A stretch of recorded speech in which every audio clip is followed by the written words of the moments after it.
La légende de la lutte Hulk Hogan s'est éteinte aujourd'hui à l'âge de 71 ans. On vient d'en parler. On revient peut-être sur sa carrière, ses moments forts. Un petit aveu, honnêtement, je connais absolument rien à la lutte professionnelle. Mais ça tombe bien, je suis avec probablement une des sommités en la matière, Pat Laprade, qui est co-animateur du podcast Les Antipodes de la lutte et commentateur pour le WWE. Bonjour, Pat. Bonjour.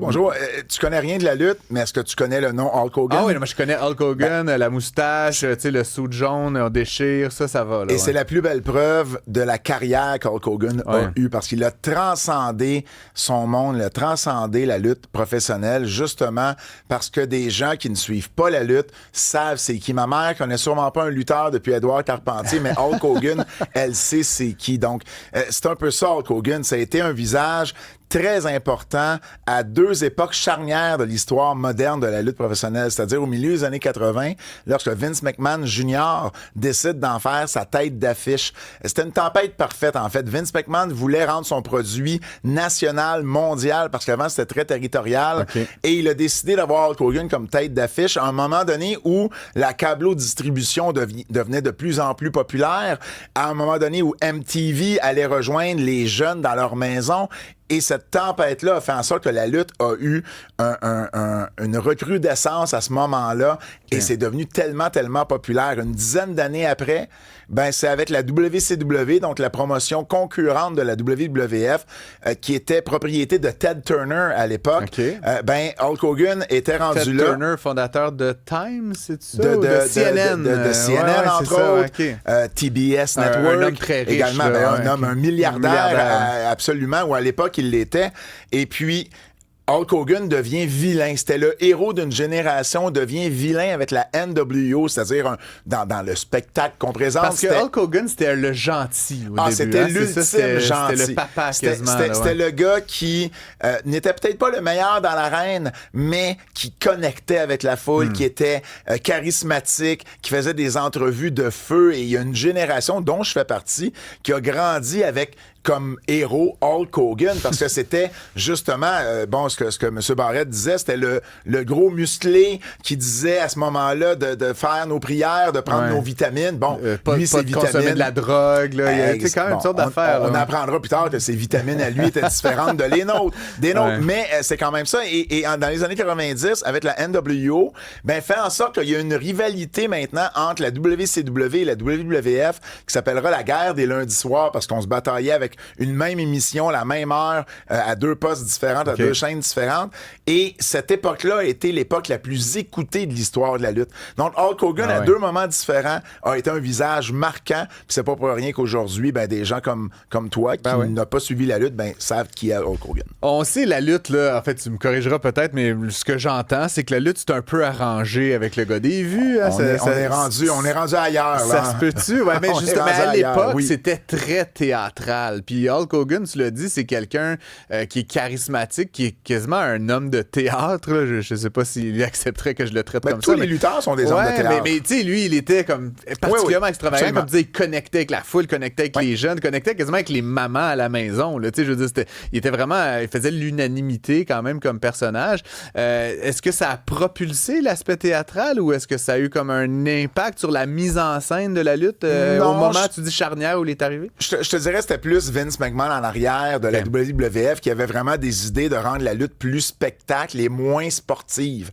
Et Hulk Hogan entrait vraiment dans ce moule-là de lutteur que Vince McMahon voulait avoir. C'est pas pour rien qu'il l'avait choisi comme tête d'affiche, parce que Hulk Hogan, avant ça, avait fait Rocky 3 avec, évidemment, avec Sylvester Stallone. Rocky Balboa, avec Sylvester Stallone, un autre homme fort, stéroïdé de l'époque. Écoute, sûrement, je connais un peu moins l'historique médical de Sylvester Stallone, mais Hulk Hogan, c'est parce qu'il l'a avoué lui-même en avoir pris des stéroïdes.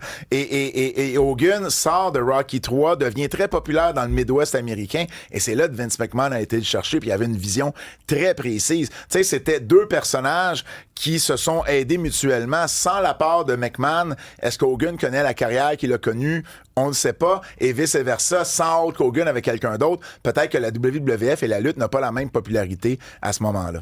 Il y a donc, effectivement, comme tu l'as dit, eu une carrière cinématographique, Hulk Hogan. Il a joué dans plein d'affaires. Tantôt, c'était genre un papa à la maison. Tantôt, des films de boxe. Il a vraiment joué Nanny, à un moment donné aussi. Mais tu sais, c'était vraiment tout et n'importe quoi. Là. Je veux dire, tu sais, il a essayé à toutes sortes de genres, je veux dire ça comme ça. Il a travaillé fort. Est-ce qu'on va se souvenir de Hulk Hogan, l'acteur? Non. Finalement? Non, vraiment pas. Contrairement, si on le compare, par exemple, à Dwayne The Rock Johnson, qui, lui, a eu une carrière cinématographique qui a vraiment réussi. Il a, en fait, plus réussi cette carrière-là. Qui est l'autre lutteur que je connais, celui-là. Exactement. Mais j'ai su comme a posteriori que c'était un lutteur. Pour moi, ça a été un acteur. Bon, il avait des gros bras, mais ça a été surtout un acteur. Et t'es pas le seul à avoir connu le Rock à Hollywood avant de le connaître dans un ring de lutte. Hogan a vraiment essayé d'être cette personne-là dans les années 80-90 avec des succès plus mitigés. Par contre, il était tellement populaire dans le monde de la lutte que c'était suffisant pour qu'on se rappelle de lui encore aujourd'hui. À la toute fin, peu importe nos allégeances politiques, là, mais il a quand même été très associé à Donald Trump, au mouvement MAGA et tout. Il a déchiré sa camisole à la Convention républicaine. Là. Bon, un flashback, on pourrait dire. Une des rares fois qu'on m'a demandé de parler de politique en entrevue. On le voit pour ceux qui nous regardent à la télévision.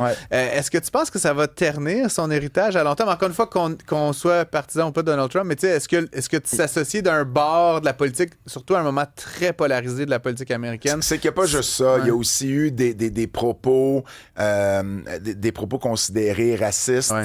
Donc, je te dirais, toutes ces dernières années-là d'Hogan, ça vient peut-être entacher sa réputation, mais ça vient pas la ternir ou ça vient pas effacer ce qu'il a fait dans le monde de la lutte. Et ça, pourquoi les gens se rappellent encore de lui aujourd'hui. Ça demeure, à mon humble avis, l'un des plus grands, l'un des plus populaires et quelqu'un qui a marqué plusieurs générations. Pat Laprade, merci beaucoup d'être passé en studio pour nous refaire un peu cette histoire de Hulk Hogan qui est décédé aujourd'hui, je le rappelle, à l'âge de 71 ans. Merci. Merci.